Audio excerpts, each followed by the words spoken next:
ஆசையே துன்பத்திற்கு காரணம் அப்படின்னு புத்தர் சொன்னார். மக்களுக்கு ஒரே குழப்பம். இது சம்மந்தமாக சொல்லிகிட்டு இருக்கோம், ஆசை இல்லாமல் எப்படி வாழ முடியும் அப்படின்னு சொல்லிட்டு. அதுக்கு நான் ரொம்ப தெளிவான ஒரு விளக்கம் கொடுக்குறேன். அவர் சொன்னதுக்கு நான் விளக்கம் கொடுக்கல. அவர் சொன்னதை மிகச்சரியாக மக்களுக்கு புரிய வைக்கிற மாதிரி நான் வேறு மாதிரியாக சொல்கிறேன். மிக சரியான ஒரு மக்களுக்கு குழப்பமே இல்லாமல் ஒரு இறுதியான ஒரு விளக்கத்தை நான் கொடுக்குறேன். அவர் சொன்னதுக்கான விளக்கத்தை கொடுக்கல, நான் புதுசாக சொல்கிறேன், நானாக சொல்கிறேன். ஆடம்பரமாக வாழ வேண்டும் என்கிற ஆசை தான் மக்களுடைய துன்பத்துக்கு காரணம். எளிமையாக வாழ வேண்டும் அப்படின்னு வாழ்ந்திருந்தாங்கன்னா மக்களுக்கு இவ்வளோ துன்பம் கிடையாது. எளிமையாக வாழ்ந்தாலும் துன்பம் இருக்கும், ஆனால் அந்த துன்பம் ஏற்றுக்கொள்ளக்கூடிய துன்பம், சகித்து கொள்ளக்கூடிய துன்பம். ஆனால் இந்த ஆடம்பரமாக வாழ்கிறாங்க பாருங்கள், இந்த துன்பங்கிறது தாங்கி கொள்ள முடியாத துன்பத்துக்கு காரணமாக இருக்குது, ஏற்றுக்கொள்ள முடியாத துன்பங்களுக்கு காரணமாக இருக்குது இந்த ஆடம்பரமாக வாழணுங்கிற ஆசை. இன்றைக்கி இந்த இயந்திர அறிவியல் உலகமே ஒரு ஆடம்பர உலகம். இது ஒரு ஆடம்பரமான உலகம். இது முன்னேற்ற உலகம் கிடையாது. எளிமையான வாழ்க்கை, எளிமையான உலகம். இது எளிமையான வாழ்க்கைன்றாங்களே, இது எளிமையான வாழ்க்கை அல்ல. வாழ்வதற்கான உருவாக்கப்பட்ட உலகம் கிடையாது. எளிமையாக வாழ்வதற்காக உருவாக்கப்பட்ட உலகம் கிடையாது. ஆடம்பரமாக வாழ்வதற்காக உருவாக்கப்பட்ட உலகம் இது. ஆடம்பரமான உலகம் இது. அந்த ஆடம்பர வாழ்க்கை வாழ்வதற்காக உருவாக்கப்பட்ட இந்த ஆடம்பர உலகம் இருக்குல்ல, இது அதுதான் மனிதர்களின் துன்பத்துக்கு காரணம். ஆசையே துன்பத்திற்கு காரணம் என்று சொல்வது மிக தவறு. புத்தர் சொன்ன வாக்கியம் என்பது மிக தவறு. அது மக்களை குழப்பத்தில் ஆழ்த்து. அவர் சன்னியாசி ஆகிட்டு பிரம்மச்சரியாக இருந்து அவர் சொல்கிறார், எல்லாவித ஆசைகளையும் நீ துறந்துரு. அது மக்களால் பின்பற்ற முடியாது. அது மனித இனத்தை அழிவுக்கு தான் இட்டு செல்லும். அவர் சொல்கிற மாதிரி எல்லோரும் பின்பற்றினா மனித இனம் ஆசையை முற்றிலும் புறக்கணித்து விட்டால் மனித இனமே அழிந்து விடும். அப்போ அவருக்கு ஒரு உள்நோக்கம், இந்த மனித இனத்தை அழிச்சிடணும். அதுதான் நீ அழிஞ்சு போயிடு, உனக்கு அதுதான் தீர்வு, நீ இருந்தால் தானே பிரச்சனை, நீ எல்லோரும் செத்து போயிடுங்க அப்படின்னு அவர் சொல்கிற மாதிரி தான் இருக்குது. நீ இருந்தால் தானே பிரச்சனை. அப்போ அவருக்கும் ஒரு வன்முறை உணர்ச்சி இருக்குது. இந்த மனித இனத்தின் மேலே எப்படி நம்ம பழி வாங்கலாம், அந்த மனித இனத்தை எப்படி நம்ம பழி வாங்கலாம் அப்படிங்கிற அழிவுசார் உணர்ச்சி அவருக்கும் இருக்குது. அதனால தான் அவர் ஆசையை துன்பத்திற்கு காரணம், எல்லாத்தையும் திறந்து என்ன மாதிரி சன்னியாசி ஆகிடு, அப்புறம் இந்த மனித இனம் மேற்கொண்டு அது முன்னேறாது. இப்போ ஒரு அணுகுண்டு கண்டுபிடிச்சி போட்டால், அணுகுண்டை போட்டாக்கா அணுகுண்டு வெடித்து மனிதர்கள் எப்படி, இந்த மனித இனம் எப்படி அழியுமோ, அதுபோல் எதுவும் ஒரு வேறு மாதிரியான ஒரு தாக்குதல் தான் மனித இனத்தின் மீதான ஒரு கருத்து ரீதியான யுத்தம். இது மூளை செலவு செய்து. இப்போ புத்தர் மாதிரியான ஆட்கள் எப்படிப்பட்ட ஆட்கள் அப்படின்னா, அவரும் இந்த மனித இனத்தை அழிப்பதற்காக தான் முயற்சி பண்ணுறாரு. எப்படின்னா, அவரை போல் இன்றைக்கி அவர் வாழ்ந்த காலம் அதன் பிறகு அவரை பின்பற்றி எத்தனை புத்த சன்னியாசிகள் வாழ்ந்திருப்பாங்க. கல்யாணம் பண்ணிக்காமல், குழந்தை பெற்றுக்காமல் எத்தனை பேர் இருந்திருப்பாங்க இது வரைக்கும்? ஒரு 10 லட்சம் பேர். அப்போ புத்தரை பின்பற்றி இது வரைக்கும் கிட்டத்தட்ட நிறைய ஒரு கோடி பேராவது சன்னியாசம் போயிருப்பாங்கள்ல, புத்த துறவிகளாக போயிருப்பாங்க கல்யாணம் பண்ணிக்காமல். அப்போ அதுதான் அவருடைய நோக்கமாக இருக்கிறது. அப்போது அதனால் என்ன ஆகும் அப்படின்னா, ஒருத்தருடைய மனித வாழ்க்கையில் உள்ள ஒரு மகிழ்ச்சியை அழித்து விட்டார். அவர் மனித வாழ்க்கையில் உள்ள ஒரு மகிழ்ச்சியை அழித்து விட்டார். ஒரு மனிதர்களை மூளை செலவு செய்து ஒரு 10 லட்சம் பேரையாவது புத்த துறவிகளாக மாற்றி அவர்கள் வாழ்க்கையில் உள்ள சந்தோஷத்தை அளிப்பது, இதுதான் அவருடைய உள்ளுணர்வு நோக்கமாக இருக்கிறது. அந்த மாதிரியான ஒரு நோக்கத்தை அடிப்படையாக கொண்டு வருகிற வார்த்தை தான் ஆசையே துன்பத்திற்கு காரணம் அப்படின்னு அவர் சொல்கிறார். அப்போ அதுவும் ஒரு வன்முறை, ஒரு வன்முறை உணர்ச்சியை அடிப்படையாக கொண்டு, வன்முறைங்கிறது அழிக்கிறது தான், பிறரை அழிக்கின்ற அந்த உணர்ச்சி தான் வன்முறை. அதற்கு ஒவ்வொருத்தரும் ஒவ்வொரு வழியை தேடுறாங்க. ஒருத்தர் இந்த மாதிரி கூட மூளை செலவை செய்வதற்காக இந்த மாதிரி சன்னியாசி, பிரம்மச்சாரி, துறவு வாழ்க்கை, இதுவும் ஒரு துறவு வாழ்க்கையவே போதிக்கிறது. இதுவும் ஒரு வன்முறை தான். அதன் மூலம் பாருங்கள், துறவு வாழ்க்கையை நிறைய பேர் போதிக்கிறாங்க துறவு வாழ்க்கை. அதன் மூலம் நிறைய பேரை சன்னியாசம் செய்கிறாங்க. அதன் மூலம் மனித வாழ்க்கையில் உள்ள மகிழ்ச்சியை அளிக்கிறாங்க. குடும்ப வாழ்க்கை அதெல்லாம் போய், காதல் அதெல்லாம் போய், பெண் மீதான ஆசை என்பது போய், அன்பு போய், பாசம் போய், எல்லாத்தையும் திறந்துட்டு வாங்க அப்படின்னு சொல்லிட்டு சந்நியாசத்துக்கு இழுத்து அவர்களின் வாழ்க்கையில் மனித வாழ்க்கையில் இயற்கையாக கிடைக்கிற இன்பங்களை பெறவிடாமல் மூளை செலவு செய்து அவர்கள் வாழ்க்கையில் உள்ள அந்த இயற்கையான மகிழ்ச்சியை அளிப்பது. இதுதான் இந்த சன்னியாசி துறவிகளின் நோக்கமாக இருக்கிறது. இதுவும் ஒரு வன்முறை தான்.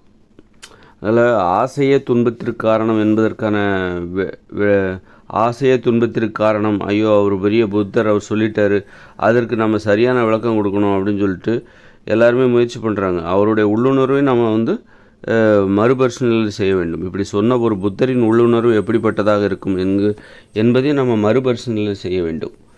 அதனால் நம்ம ஒரு வாக்கியம் சரியான ஒரு நோக்கத்தோடு ஒரு சரியான ஒரு வாக்கியத்தை, ஒரு கருத்தை மக்களிடம் நாம் முன்வைப்போம். அந்த வகையில் ஆசையை துன்பத்திற்கு காரணம் அல்ல, ஆடம்பரமான வாழ்க்கை மீதான ஆசையே மக்களின் துன்பத்திற்கு காரணம். எளிமையாக வாழ வேண்டும் என்றால் அங்கேயும் துன்பம் இருக்குது, ஆனால் அது ஏற்றுக்கொள்ளக்கூடிய துன்பம், அது ஏற்றுக்கொள்ள முடியும். ஆனால் ஆடம்பரமாக வாழ வேண்டும் என்கிற ஆசை இருக்குல்ல, அது ஏற்றுக்கொள்ள முடியாத, சகித்து கொள்ள முடியாத துன்பங்களுக்கு காரணமாக இருக்கிறது. இப்போ சகித்து கொள்ள முடியாத துன்பங்கள்லாம் என்ன? இப்போ வாகனங்கள்லாம் நம்ம போகிறோம், இது வாகன விபத்து மூலமாக 10 லட்சம் பேர் சாகுறாங்க. வாகனங்கள் என்பது என்ன, வாகனம் இல்லாமல் இருக்க முடியாதா? அப்போது 10 லட்சம் பேர் இன்றைக்கி ஒவ்வொரு வருஷமும் சாகுறாங்க. ஆடம்பரமான வாழ்க்கை மீது நமக்கு ஆசைப்பட்டதுனால தான் இந்த 10 லட்சம் பேர் நம்ம இன்றைக்கி இறந்து போகிறாங்க. அது யாராக வேணாலும் இருக்கலாமே, நாளைக்கு நாம் கூட இருக்கலாம், நம்ம குடும்பத்தில் கூட இருக்கலாம், யாராக வேணாலும் இருக்கலாமே. அதனால் மனிதர்களின் ஆசைக்கு துன்பத்திற்கு என்ன காரணம்?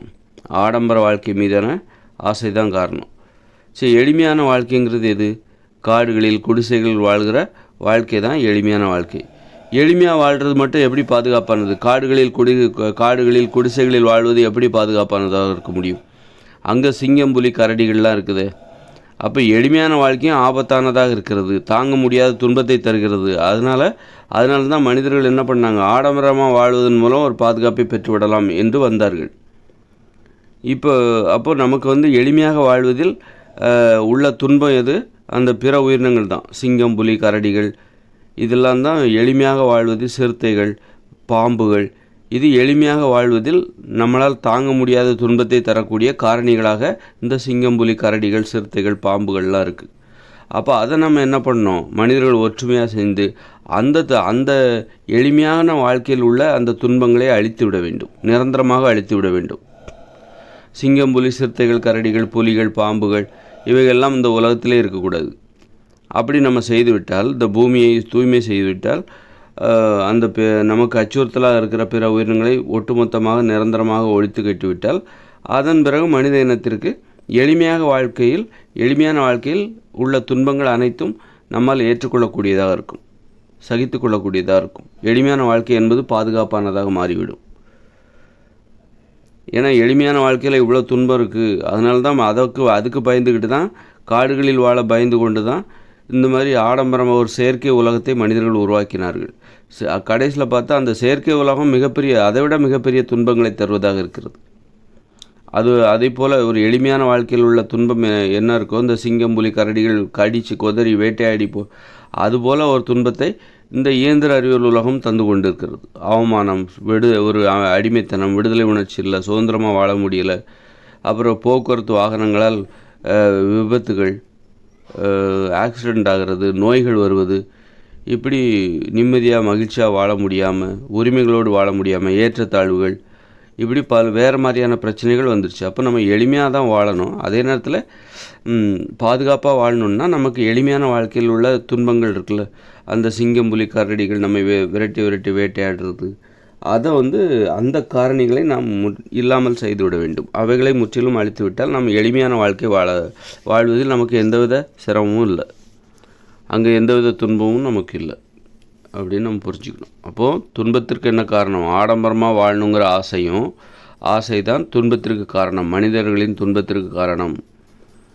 அப்புறம் சரி, எளிமையாக வாழலான்னா எளிமையான வாழ்க்கையில் உள்ள அந்த பிற உயிரினங்களால் நமக்கு ஏற்படுகிற ஆபத்து, அதுவும் மனிதர்களின் துன்பத்திற்கு காரணம். அப்போ அந்த உயிரினங்களை நாம் அழிச்சிடணும், நமக்கு அச்சுறுத்தலாக இருக்கிற பிற உயிரினங்களை அழித்து விட வேண்டும்.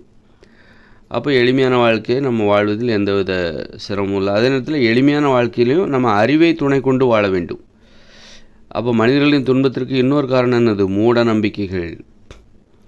மனிதர்களின் துன்பத்திற்கு காரணம் மூட நம்பிக்கைகள். எவ்வளோ அற்புதமான கருத்துக்கள் பாருங்கள். 2 கருத்து கிடச்சி. ஆடம்பரமான வாழ்க்கை தான் மனிதர்களின் துன்பத்திற்கு காரணம். அடுத்து மூட நம்பிக்கைகள் தான் மனிதர்களின் துன்பத்திற்கு காரணம். 2. அப்போது எளிமையான வாழ்க்கையில் போய் காடுகள்லேயே குடிசையில் வாழ்ந்துட்டா நம்ம துன்பங்கள் இல்லாமல் வாழ்ந்து விடலாமா? சிங்கம், புலி, சிறுத்தைகள், கரடிகள் இல்லாமல் வாழ்ந்து விட்டால், அவைகளெல்லாம் ஒழித்து விட்டால் நாம் துன்பங்கள் இல்லாமல் வாழ்ந்துடலாமா? இன்னொன்று, மூட நம்பிக்கைகள் இல்லாமல் வாழ வேண்டும். மாமிசம் சாப்பிடக்கூடாது. மாமிசம் சாப்பிட்றது ஒரு மூட நம்பிக்கை. ஏன்னா அதெல்லாம் சாப்பிட்டா நோய்கள் வரும். நோய்கள் இன்னும் கொடுமையான வலியை தரும். ஒரு நோயால் அவதிப்படுகிறவர் எனி டைம் வலியால் அவதிப்பட்டுக்கிட்டே இருப்பார். ஒரு புற்றுநோய் இருக்குன்னா அவர் வலிச்சுக்கிட்டே இருக்கும். அதுவும் கொடுமை. அப்போ நோய்கள் வராமல் இருக்கணும்னா உணவுகளில் நம்ம உணவுகளில் உள்ள மூட நம்பிக்கைகளை இல்லாமல் செய்ய வேண்டும். அப்போ மூட நம்பிக்கைகளும் மனிதர்களின் துன்பத்திற்கு காரணம். மனிதர்களின் துன்பத்திற்கு என்ன காரணம்? ஆசை அல்ல, பாதுகாப்பாக வாழ வேண்டும் என்கிற ஆசை தான் மனிதர்களின் இன்பத்திற்கு காரணம். மனிதர்களின் துன்பத்திற்கு காரணம் மூட நம்பிக்கைகள். அப்புறம் இன்னொன்று, ஆடம்பரமாக வாழ வேண்டும் என்கிற ஆசை. ஆடம்பரமாக வாழணுங்கிற ஆசையே ஒரு மூட நம்பிக்கை தான். அப்போ மனிதர்களின் துன்பத்திற்கு காரணம் மூட நம்பிக்கை தான் காரணம் என்று நாம் சொல்லிவிடலாம் இறுதியாக.